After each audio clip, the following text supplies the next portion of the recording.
Smart সিটিতে ফেরার পালা। এদিন বাসটা সময়ের আগেই চলে এসেছিল। বাবা একদম আমাকে সিটে বসিয়ে দিয়ে গেলেন। সেদিন যেতে অনেকটা সময় লেগে গিয়েছিল। হঠাৎ খেয়াল করলাম 2টা কুইজের ডেট দিয়ে দিয়েছে। সেদিন ঘাটে যে এতটা সময় লেগেছিল, কোনো একটা কারণে বাস দাঁড়িয়েছিল অনেকটা সময়। সেদিন আর ঘুমও আসছিল না। মোটামুটি 5 ঘন্টা সময় লেগেছিল রাজবাড়ি থেকে ড্যাফোডিল স্মার্ট সিটি যেতে। আশায় এসে পার্সেলের জন্য কল আসলো, নির্জনার বার্থডে গিফট আর কি। অনেক আগে এসেছিল, বাট আমার রিসিভ করা হয়নি কারণ আমি এখানে ছিলাম না। আর একটা পার্সেল আসবে, ভাইয়া কল দিয়েছিল, অন্য কিছু ক্লিপ নিচ্ছিলাম।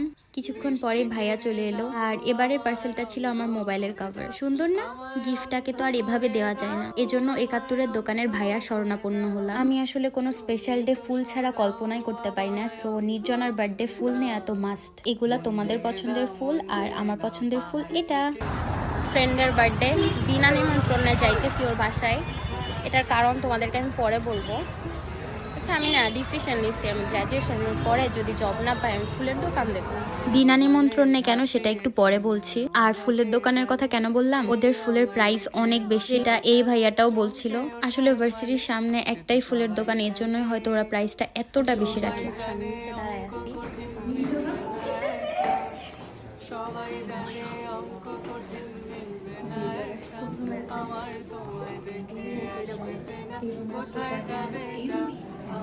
নির্জনা জানতো আমি আমার বাড়িতে অর্থাৎ রাজবাড়িতে আছি। ওর খুব ইচ্ছা ছিল এই দিনে আমরা সব ফ্রেন্ডরা মিলে একসাথে অনেক মজা করব। ওর বার্থডের আগের দিন রাতে আমার সাথে ওর কথা হলো। ও ওর সব ফ্রেন্ডকে ইনভাইট করেছে, কিন্তু আমাকে করেনি, কারণ আমি তো ছিলামই না এখানে। ও জানতো যে আমি আসতে পারবো না। ওকে মিথ্যা বলেছিলাম আমি রবিবারে আসবো, আর ওর বার্থডে ছিল শনিবারে। এরপরেই তো এসে ওকে চমকে দিলাম। আসলে ও কতটা খুশি হয়েছে এটা ওর চোখে মুখে দেখা যাচ্ছে, যেটা আমি দেখতে চেয়েছিলাম। প্রিয় মানুষদের খুশি দেখতে আসলে অনেক ভালো লাগে। আর এগুলো আমি জানিয়ে রেখেছিলাম আমার ফ্রেন্ড সুপ্তি আর দিয়াকে, আর ওদের জন্যই আমি এত সুন্দর একটা ভিডিও ক্লিপ পেয়েছি। Thank you Supti, thank you Diya. অনেক গল্প গুজব করলাম। সে সময় আমাদের বার্থডে কাল মেকআপ শেষ করলো। এবার আসলো ছবি তোলার পালা, আর এসব কাজে তো সুপ্তি সেরা।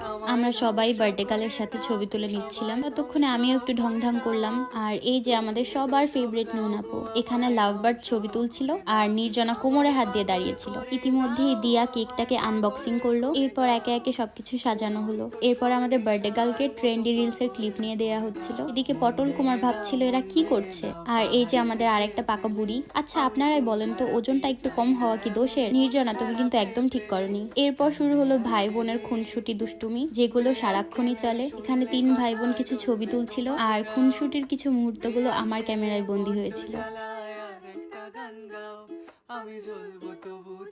এরপরে আমিও নির্জনার সাথে কিছু ছবি তুলে নিলাম। ফাইনালি কেক কাটা হলো। কেক কাটার পর আমার ফ্রেন্ডের মনে হয়েছে মোমবাতি নিভাতে সে ভুলে গিয়েছে।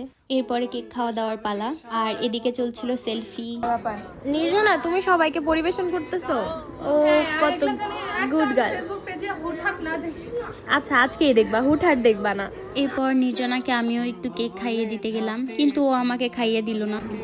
হ্যাঁ খাও, জীর্ণ শীর্ণ দেহ কিন্তু খেতে পারে একাই কি জানি 10 জনের খাবার। বার্থডে গার্লের থেকে আমাদের বেশি ফটো আর ভিডিও করা হয়েছে।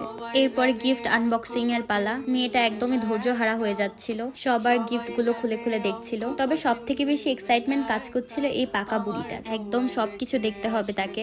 গিফট আনবক্সিং শেষ হলে আমরা যে যার বাসায় রওনা দিচ্ছিলাম, আর আন্টি আমার জন্য অনেক যত্ন করে খাবার পাঠিয়ে দিয়েছিলেন। আর এভাবে যত্ন করে খাবার পাঠাতে হয়তো মায়েরাই পারে। আজকের মতো এ পর্যন্তই, সবাইকে টাটা।